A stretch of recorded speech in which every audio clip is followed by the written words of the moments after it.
Assalamualaikum warahmatullahi wabarakatuh. Terima kasih atas kesempatannya. Perkenalkan, nama saya Karisma Bayi Samudra dengan NIM 2017-210655. Di sini saya akan mempresentasikan proposal saya yang berjudul Pengaruh Profitabilitas, Solvabilitas, dan Likuiditas terhadap nilai perusahaan pada perusahaan manufaktur sektor industri barang konsumsi yang terdaftar di Bursa Efek Indonesia. Ya, baik. Pada slide ini terdapat bab 1 yaitu pendahuluan. Di dalam pendahuluan terdapat 4 subbab. Yang pertama adalah latar belakang, yang kedua adalah rumusan masalah penelitian, yang ketiga adalah tujuan penelitian, dan yang keempat adalah manfaat penelitian. Ya, dalam latar belakang ini tujuan didirikannya sebuah perusahaan adalah untuk meningkatkan nilai perusahaan, sehingga diharapkan dapat meningkatkan kemakmuran pemilik dan pemegang saham. Pertumbuhan perusahaan di masa yang akan datang menjadi harapan yang diinginkan oleh pihak internal maupun pihak eksternal dari perusahaan. Salah satu cara yang dapat dilakukan untuk mengetahui kondisi perusahaan di masa yang akan datang adalah dengan melakukan analisa yang akurat. Nilai perusahaan ini merupakan persepsi investor terhadap perusahaan, di mana hal ini sering dikaitkan dengan harga saham perusahaan tersebut. Dalam mengambil keputusan keuangan, manajer keuangan perlu menentukan tujuan yang harus dicapai. Keputusan keuangan yang tepat dapat memaksimalkan nilai perusahaan sehingga mampu meningkatkan kemakmuran bagi pemilik perusahaan. Saya mengambil judul Pengaruh Profitabilitas, Solvabilitas, dan Likuiditas terhadap nilai perusahaan ini karena saya ingin mengetahui sejauh mana kinerja keuangan yang dilihat dari profitabilitas, likuiditas, dan solvabilitas ini mampu mempengaruhi nilai perusahaan. Dan juga terdapat hasil perbedaan dari peneliti-peneliti terdahulu mengenai aspek-aspek variabel tersebut. Selanjutnya adalah rumusan masalah. Berdasarkan latar belakang di atas, berikut merupakan rumusan masalah dalam penelitian ini. Yang pertama adalah, apakah profitabilitas berpengaruh terhadap nilai perusahaan pada perusahaan manufaktur sektor industri barang konsumsi yang terdaftar di BEI? Yang kedua, apakah solvabilitas berpengaruh terhadap nilai perusahaan pada perusahaan manufaktur sektor industri barang konsumsi yang terdaftar di BEI? Yang ketiga adalah, apakah likuiditas berpengaruh terhadap nilai perusahaan pada perusahaan manufaktur sektor industri barang konsumsi yang terdaftar di BEI? Selanjutnya adalah tujuan dari penelitian. Yang pertama adalah untuk menguji pengaruh profitabilitas terhadap nilai perusahaan pada perusahaan manufaktur sektor industri barang konsumsi yang terdaftar di BEI. Yang kedua, untuk menguji pengaruh solvabilitas terhadap nilai perusahaan pada perusahaan manufaktur sektor industri barang konsumsi yang terdaftar di BEI. Yang ketiga, untuk menguji pengaruh likuiditas terhadap nilai perusahaan pada perusahaan manufaktur sektor industri barang konsumsi yang terdaftar di BEI. Selanjutnya adalah manfaat penelitian. Yang pertama, bagi peneliti. Manfaat bagi peneliti ini merupakan sarana belajar untuk menganalisis kondisi nyata dan juga untuk memahami wawasan pengetahuan dan bidang manajemen keuangan. Yang kedua, bagi investor.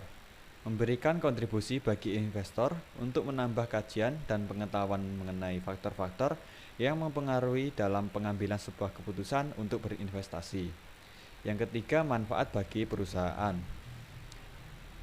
Mempunyai gambaran yang jelas mengenai pengaruh profitabilitas, solvabilitas, dan likuiditas terhadap nilai pada perusahaan.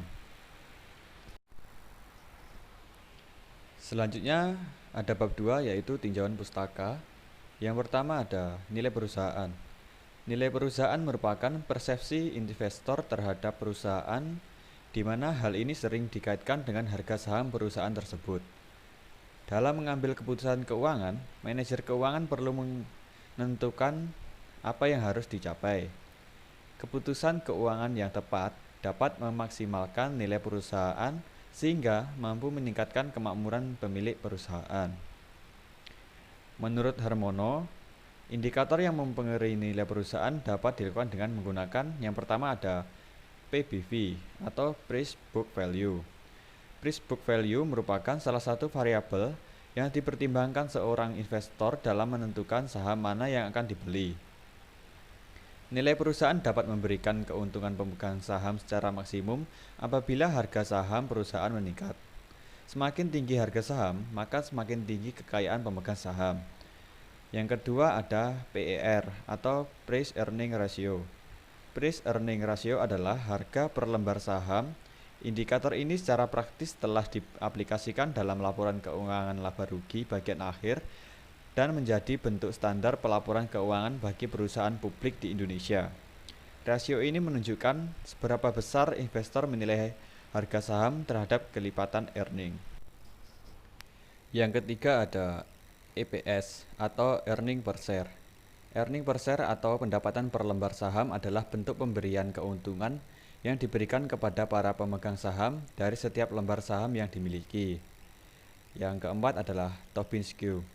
Analisis Tobin-Skew juga dikenal dengan rasio Tobin-Skew. Rasio ini merupakan konsep yang berharga karena menunjukkan estimasi pasar keuangan saat ini tentang nilai hasil pengembalian dari setiap dolar investasi di masa depan. Yang kedua adalah profitabilitas. Profitabilitas adalah kemampuan perusahaan dalam memperoleh laba dalam hubungannya dengan penjualan, total aktiva maupun modal sendiri. Rasio profitabilitas akan menggambarkan mengenai tingkat semakin tinggi profitabilitas suatu perusahaan, berarti semakin baik, karena kemakmuran pemegang atau pemilik saham meningkat dengan semakin tingginya profitabilitas suatu perusahaan. Profitabilitas dapat diukur menggunakan rasio profitabilitas yang akan menunjukkan seberapa efektif perusahaan beroperasi sehingga menghasilkan keuntungan bagi perusahaan melalui rasio-rasio seperti ROA, ROE, dan NPM. ROA adalah rasio yang mengukur perbandingan antara laba sebelum pajak dengan total aktiva yang dimiliki perusahaan. Sedangkan rasio ROE dapat menunjukkan tingkat efisiensi perusahaan dalam penggunaan modal sendiri. Sementara NPM merupakan salah satu rasio yang digunakan untuk mengukur margin laba atas penjualan. Yang ketiga ada solvabilitas. Rasio solvabilitas adalah rasio untuk menilai kemampuan perusahaan dalam melunasi semua kewajibannya, baik jangka pendek maupun jangka panjang, dengan jaminan aktiva atau kekayaan yang dimiliki perusahaan hingga perusahaan tutup atau dilikuidasi. Solvabilitas dapat diukur menggunakan rasio solvabilitas atau rasio leverage yang akan menunjukkan sejauh mana aset perusahaan dibiayai dari kewajiban melalui rasio-rasio seperti debt to asset ratio, debt to equity ratio, long term debt to equity ratio, dan times interest earning ratio.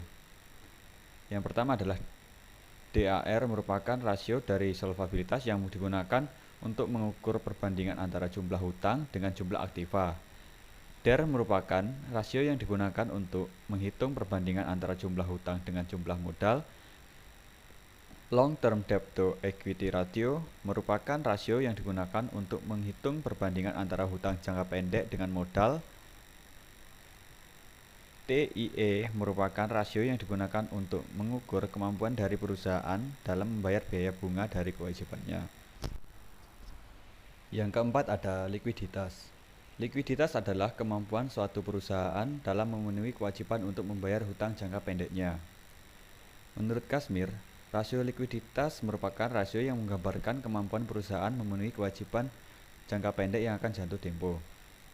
Ada beberapa jenis metode pengukuran rasio likuiditas.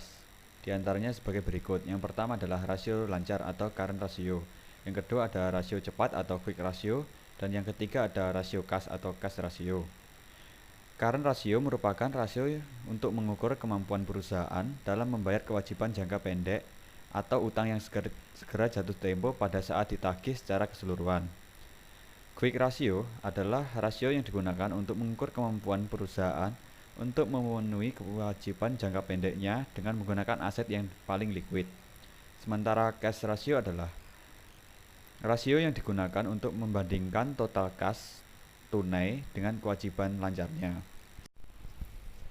Ya, pada slide ini saya akan menjelaskan yang pertama ada pengaruh profitabilitas atau ROE terhadap nilai perusahaan. ROE merupakan rasio yang menunjukkan seberapa besar kemampuan perusahaan dalam menghasilkan laba bersih untuk pengembalian ekuitas terhadap pemegang saham. Apabila nilai ROE suatu perusahaan tinggi, hal ini mencerminkan kinerja perusahaan yang baik sehingga harga saham perusahaan mengalami peningkatan dan akan mempengaruhi nilai dari perusahaan, sehingga para investor akan tertarik untuk berinvestasi di perusahaan tersebut. Yang kedua ada pengaruh solvabilitas atau DER terhadap nilai perusahaan. Rasio DER merupakan indikator bagi perusahaan dalam melunasi kewajibannya. Apabila dalam suatu perusahaan memiliki rasio yang tinggi, hal ini berarti perusahaan banyak menggunakan utang dalam proses operasionalnya. Biasanya, para pemberi pinjaman dan investor memilih perusahaan yang memiliki rasio DER yang rendah karena lebih terlindungi. Dengan demikian, perusahaan yang memiliki debt to equity ratio terhadap ekuitas yang tinggi, maka akan kesulitan dalam menarik tambahan modal dengan pinjaman dari pihak lain. Yang ketiga ada pengaruh likuiditas atau cash ratio terhadap nilai perusahaan. Rasio ini digunakan untuk mengukur sejauh mana dana, dalam hal ini adalah kas dan setara kas, yang tersedia untuk melunasi kewajiban lancar atau hutang jangka pendeknya. Sehingga dengan perhitungan dari rasio ini dapat diketahui seberapa likuidnya suatu perusahaan. Jika perusahaan mampu melunasi kewajibannya, berarti perusahaan tersebut likuid. Sedangkan jika perusahaan tidak mampu melunasi kewajibannya, berarti perusahaan tersebut illiquid. Ya, selanjutnya adalah kerangka penelitian. Pada kerangka penelitian ini, profitabilitas, solvabilitas, dan likuiditas berpengaruh terhadap nilai perusahaan. Kemudian, profitabilitas berpengaruh positif terhadap nilai perusahaan. Profitabilitas berpengaruh positif terhadap nilai perusahaan ini apabila profit dari suatu perusahaan tersebut naik, maka para investor cenderung berniat untuk berinvestasi di perusahaan tersebut. Apabila profitnya perusahaan turun, maka hal itu juga dapat mengurangi minat dari investor dalam berinvestasi di perusahaan tersebut. Selanjutnya ada solvabilitas berpengaruh terhadap nilai perusahaan. Biasanya para pemberi pinjaman dan investor memilih perusahaan yang memiliki rasio DER yang rendah karena lebih terlindungi. Dengan demikian, perusahaan yang memiliki debt to equity ratio terhadap ekuitas yang tinggi maka akan kesulitan dalam menarik tambahan modal dengan pinjaman dari pihak lain. Selanjutnya, likuiditas berpengaruh terhadap nilai perusahaan. Likuiditas sendiri merupakan kemampuan perusahaan dalam melunasi kewajiban jangka pendeknya yang akan jatuh tempo. Apabila perusahaan tersebut mampu melunasi dengan baik, maka perusahaan tersebut liquid. Sedangkan apabila perusahaan tidak mampu melunasi dengan yang diperjanjikan, maka perusahaan tersebut tergolong illiquid yang akan mempengaruhi investor dalam berinvestasi di perusahaan tersebut. Kemudian ada hipotesis penelitian. H1, secara keseluruhan profitabilitas, solvabilitas, dan likuiditas berpengaruh terhadap nilai perusahaan. H2, profitabilitas dalam hal ini ROE berpengaruh positif terhadap nilai perusahaan. H3, solvabilitas atau DER berpengaruh signifikan terhadap nilai perusahaan. H4, likuiditas atau cash ratio berpengaruh signifikan terhadap nilai perusahaan. Selanjutnya bab 3 yaitu metode penelitian. Yang pertama ada rancangan penelitian. Penelitian ini menggunakan beberapa perspektif untuk rancangan penelitian. Pada penelitian ini menggunakan jenis penelitian explanatory karena dalam penelitian ini menjelaskan hubungan antara variabel yaitu profitabilitas, solvabilitas, dan likuiditas terhadap nilai perusahaan. Berdasarkan perspektif tujuan studi, penelitian ini menggunakan pengujian hipotesis karena pada penelitian ini diuji keberadaan dari beberapa hipotesis yang bersumber berdasarkan teori yang ada. Hipotesis ini dianggap sebagai hasil awal sebelum dilakukan penelitian. Pada penelitian ini, pengumpulan data menggunakan data sekunder, karena data yang digunakan adalah data perusahaan yang dipublikasikan oleh Bursa Efek Indonesia. Berdasarkan metode penelitian, penelitian ini menggunakan penelitian historis dan penelitian kausal, karena data yang digunakan adalah laporan keuangan perusahaan yang dipublikasikan pada Bursa Efek Indonesia. Kemudian ada batasan penelitian. Batasan dari penelitian ini adalah sebagai berikut. Yang pertama, membatasi variabel yang digunakan, yaitu peneliti menggunakan rasio profitabilitas, solvabilitas, dan likuiditas sebagai variabel independen, dan nilai perusahaan sebagai variabel dependen. Yang kedua, membatasi sampel yang diteliti, yaitu hanya meneliti perusahaan manufaktur sektor industri barang konsumsi yang terdaftar di Bursa Efek Indonesia. Yang ketiga, membatasi periode penelitian. Penelitian ini hanya meneliti pada periode 2016 sampai 2019. Selanjutnya ada identifikasi variabel. Dalam penelitian kali ini, peneliti menggunakan variabel dependen dan variabel independen. Di antaranya adalah yang pertama, variabel terikat atau dependen yang dipengaruhi dalam penelitian ini adalah nilai perusahaan. Yang kedua, variabel bebas atau independen yaitu rasio profitabilitas yang diproyeksikan dengan ROE, solvabilitas yang diproyeksikan dengan DER, dan likuiditas yang diproyeksikan dengan cash ratio. Selanjutnya ada definisi operasional dan pengukuran variabel. Pada bagian ini, peneliti akan menjelaskan definisi secara operasional mengenai variabel independen dan variabel dependen, serta alat pengukuran yang akan digunakan dalam penelitian di masing-masing variabel. Yang pertama ada nilai perusahaan. Nilai perusahaan merupakan suatu kondisi tertentu yang dicapai oleh suatu perusahaan sebagai gambaran dari kepercayaan masyarakat terhadap perusahaan setelah melalui proses kegiatan produksi selama bertahun-tahun. Nilai perusahaan dapat diukur menggunakan EPS atau earning per share. Earning per share atau pendapatan per lembar saham adalah bentuk pemberian keuntungan yang diberikan kepada para pemegang saham dari setiap lembar saham yang dimiliki. EPS dapat dihitung dengan menggunakan rumus nomor 1. Yang kedua ada profitabilitas. Profitabilitas adalah kemampuan perusahaan memperoleh laba dalam hubungannya dengan penjualan. Dalam penelitian kali ini, profitabilitas diukur dengan menggunakan ROE. Profitabilitas dapat diukur dengan ROE dengan menggunakan rumus nomor 2. Yang ketiga ada solvabilitas. Rasio solvabilitas adalah rasio untuk menilai kemampuan perusahaan dalam melunasi semua kewajibannya, baik jangka pendek maupun jangka panjang.